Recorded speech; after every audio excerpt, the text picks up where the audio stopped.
Hello students, NCERT physics class 12th में आप सभी का स्वागत है। एनसीईआरटी अभ्यास प्रश्नों की श्रृंखला को आगे बढ़ाते हुए हम नया न्यूमेरिकल करेंगे जो हमारे नोट्स के अकॉर्डिंग 19वें नंबर का है। तो उम्मीद है कि आपने नोट्स डाउनलोड कर लिए होंगे। नोट्स डाउनलोड करने के लिए आपको सिंपली गूगल सर्च बॉक्स में लिखना है notes.by sandeep.com। तो जिससे आप वहाँ पे वेबसाइट पर जाकर 3 डॉट पर क्लिक करेंगे तो आपको फिजिक्स के नोट्स मिल जाएंगे। तो इससे आपकी स्टडी काफ़ी इफ़ेक्टिव होगी। तो चलिए अब हम क्वेश्चन की बात करते हैं।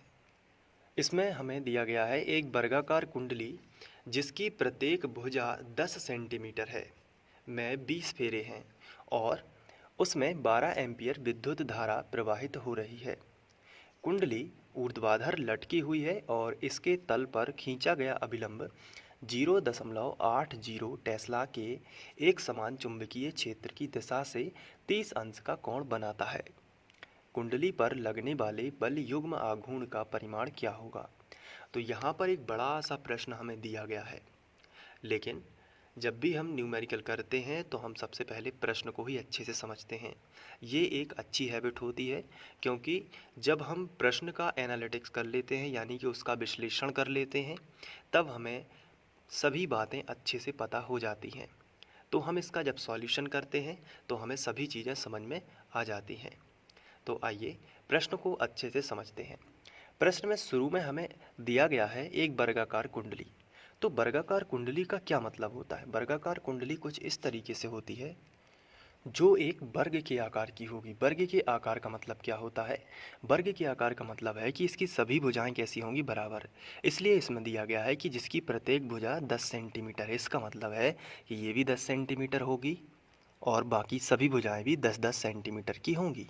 इसलिए इसे वर्गाकार कुंडली कहा गया है। अब कुंडली का मीनिंग क्या है कि इस तरीके से बनाई जाती है मुलायम लोहे के पतलित क्रूड पर और इसमें तांबे के तारों को लपेटा जाता है। तो ये हम लोग स्टडी कर चुके हैं। चलिए अब इसमें क्या लिखा है आगे, में 20 फेरे हैं। तो ये जो कुंडली है इसमें कितने फेरे हैं? 20 फेरे हैं। तो फेरे किसके होंगे? ऑब्वियस सी बात है, तार के ही फेरे होंगे ना। तो तांबे का जो तार इस पर लपेटा जाता है इस तरीके से, ये जो तांबे का तार यहाँ पर लपेटा जाता है, यहाँ पे जो फ्रेम बना होता है उसमें लपेटा जाता है। ठीक है, तो उसमें कितने फेरे हैं? उसमें 20 फेरे हैं। इसका मतलब है कि 20 राउंड हैं। यहाँ पे एक राउंड, फिर दूसरा राउंड, फिर तीसरा राउंड, ऐसे 20 राउंड है, यानी कि 20 फेरे हैं। तो अभी तक हमें क्वेश्चन से ये पता चल रहा है कि एक वर्गाकार कुंडली है जिसमें तांबे के तारों को लपेटा गया है कितनी बार? 20 बार। ठीक है, और उसमें 12 एम्पियर की विद्युत धारा प्रवाहित हो रही है।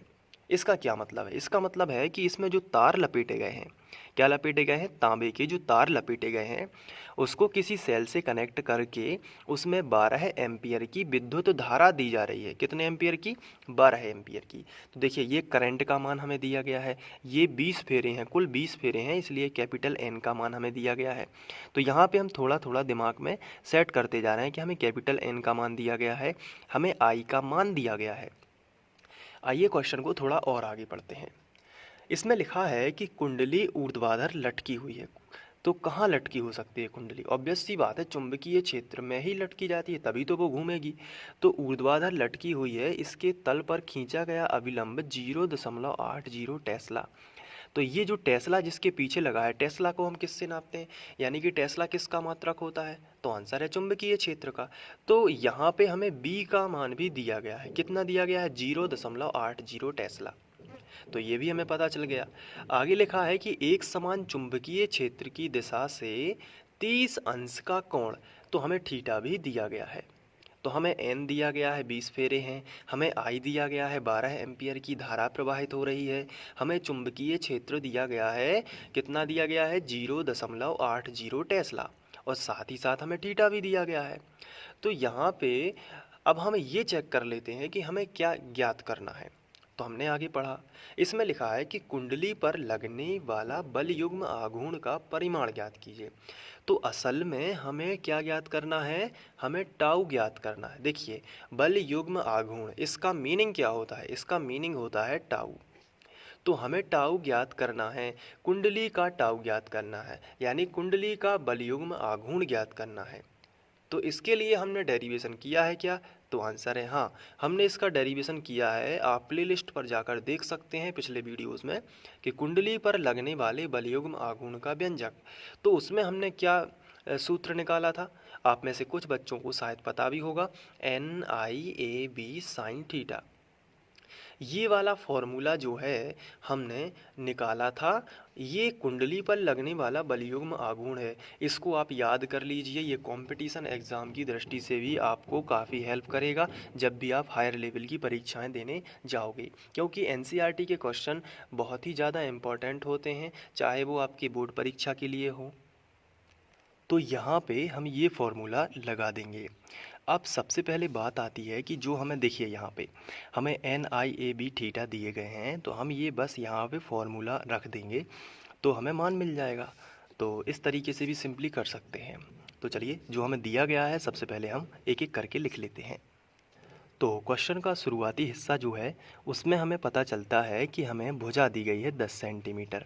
तो हम लिखेंगे कुंडली की भुजा।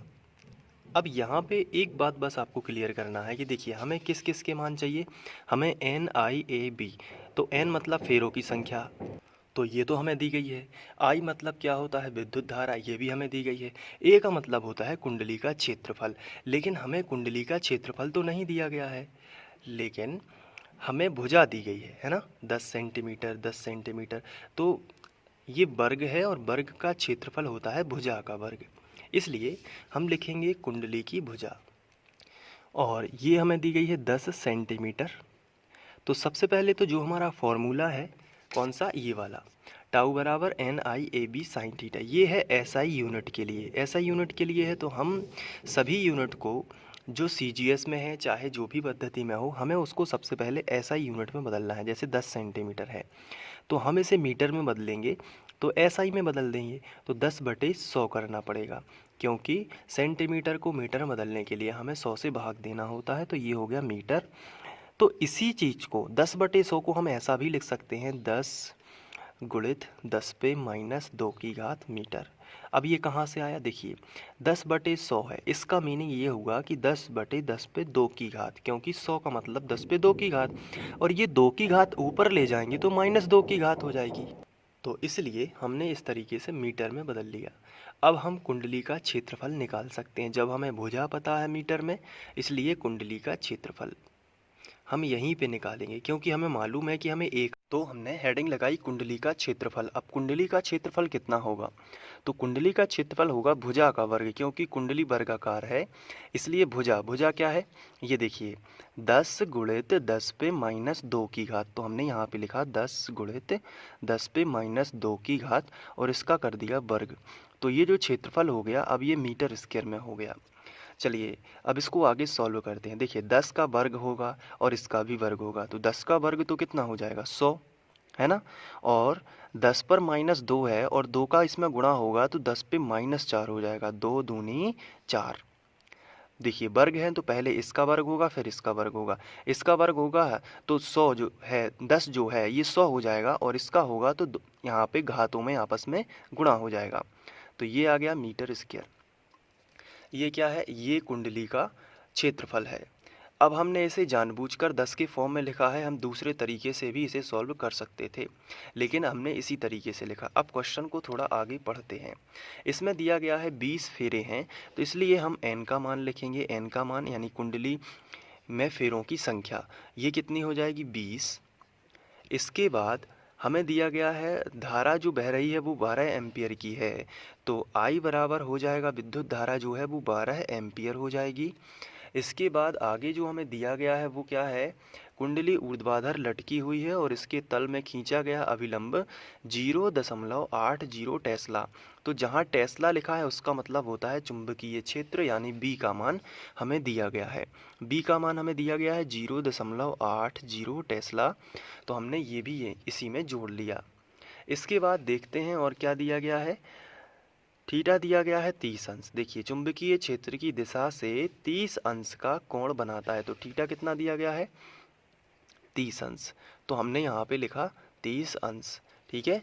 तो हमें ज्ञात क्या करना है? बलयुग्म आघूर्ण यानी टाउ। तो हम यहाँ पे हेडिंग लगाएंगे कुंडली पर लगने वाला बलयुग्म आघूर्ण टाउ बराबर, फॉर्मूला क्या होता है, N I A B sine theta. ठीक है, ये फॉर्मूला आपको याद होना चाहिए और इसे आप याद ही कर लीजिए। टाउ बराबर एन का मान कितना है 20, तो हमने एन की जगह पर कितना रखा 20। आई का मान कितना है 12 है, तो हमने यहाँ पे रखा 12 है, गुणित ए का मान कितना है, ए देखिए यहाँ पे मिलेगा ऊपर कुंडली का क्षेत्रफल, इसे हम ए से दर्शा सकते हैं, तो ये ए का मान यहाँ पे होगा 100 गुणित 10 पे -4, तो हमने यहाँ पे लिखा 100 गुणित 10 पे -4 और बी जो है वो है 0.80 और साइन, फिर इसके बाद थीटा जो है वो तो 30 है, तो साइन थीटा की जगह पर हमने रखा 30। ठीक है, तो अब इसको सॉल्व करेंगे। तो साइन 30 का मान 1/2 होता है, तो हम यहाँ पे सबसे पहले 12 दूनी 24 इसको कर देते हैं, ये हो जाएगा 240। इसके बाद ये है तो 100 को हम 10 पे 2 की पावर लिख सकते हैं, इसको हमने इस तरीके से लिख दिया ताकि जल्दी से घातों का कैलकुलेशन हो सके। और 0.80 गुणित साइन 30 1/2 प्रदर्शित करता है, तो यानी साइन 30 का मान 1/2 होता है। ठीक है, अब यहाँ पे हम क्या करेंगे, इसको कैंसिल भी कर सकते हैं यहाँ पे या फिर यहाँ पे कैंसिल कर सकते हैं, तो मैंने यहीं पे कर दिया, तो ये 0.40 हो जाएगा, 2 चौके 8, बाकी सब ज्यों कहते हैं। तो यहाँ पे बचेगा, अब संख्याओं को पहले लिखते हैं, इसको और इसको हम साथ में लिख लेते हैं पहले, तो 240 गुणित 0.40 और 10 पे -4 और यहाँ है +2, तो 10 पे -2 बच जाएगी, -4 +2 करेंगे तो -2 आएगा। अब इसके बाद हम इसको यहाँ पे सॉल्व करते हैं। तो देखिए हम 4 का गुणा करेंगे, 0 पहले से, देखिए 40 का गुणा नहीं करना है इसमें, 0 क्योंकि 40 के आगे 0 का कोई मतलब नहीं है, तो हम 40 का गुणा करेंगे, लेकिन 40 का भी नहीं करेंगे, हम 4 का करेंगे, 0 बाद में लगा देंगे। तो ये जो 0 है हम ये यहाँ पे, चलिए हम पहले ही लगा देते हैं। अब 4 का करते हैं, 4 शून्यम 0, 4 चौके 16, 16 की 6 हासिल आ जाएगी 1, 4 दूनी 8 और 1 हासिल की 9। अब कितने अंक बाद दशमलव, 2 अंक बाद, तो हमने यहाँ पे 2 अंक बाद दशमलव लगा दिया और गुणित क्या बचा है 10 पे -2 की घात। तो 10 पे -2 की घात का क्या मतलब है, ये तो 96 हुआ, 10 पे -2 की घात है, अगर हम इसे नीचे ले आएंगे तो 10 पे 2 की घात हो जाएगी, है ना। तो 96 बटे 10 पे 2 की घात का क्या मतलब है 100। ये थोड़ा डिटेल में इसलिए करा रहा हूँ ताकि आपको पूरा क्लियर समझ में आ जाए। तो बटे में 2 शून्य है, इसलिए 2 अंक बाद दशमलव लगाएंगे तो 0.96 ये आ जाएगा बलयुग्म आघूर्ण। ठीक है, और न्यूटन मीटर इसका मात्रक है, इसलिए न्यूटन मीटर हमने लिख दिया। तो इस तरीके से ये सॉल्व हो जाएगा। तो कुंडली पर लगने वाला बलयुग्म आघूर्ण होगा 0.96 न्यूटन मीटर स्क्वायर। तो ये मैंने डिटेल में जानबूझ के कराया है ताकि आप इसको अच्छे से कर पाएँ, क्योंकि नोट्स में डायरेक्ट इसका जो आंसर है वो लिखा हुआ है। तो उम्मीद है कि आपको ये समझ में आ गया है, और यदि समझ में आया है तो प्लीज़ वीडियो को लाइक करें और अच्छे से वीडियो एक बार बंद करने के बाद इसे अच्छे से प्रैक्टिस कर लें, क्योंकि जितनी ज़्यादा आप इन पर प्रैक्टिस करोगे उतना ही आपके लिए अच्छा होगा। केवल वीडियो मात्र देखने से कुछ नहीं होगा जब तक आप इसके नोट्स नहीं बनाएंगे, और नोट्स बनाने के साथ साथ इन पर लगातार प्रैक्टिस नहीं करेंगे। तो प्रैक्टिस ज़रूर करना है, क्योंकि प्रैक्टिस से ही आप एग्ज़ाम में अच्छा परफॉर्मेंस दे पाएंगे। और नोट्स ज़रूर डाउनलोड कर लेना है, क्योंकि उसी के अकॉर्डिंग ही हम लोग स्टडी कर रहे हैं। तो नोट्स अगर आपके पास होंगे तो स्टडी काफ़ी इफ़ेक्टिव होगी, प्रभावशाली होगी और आप अच्छे अंक ला पाएंगे।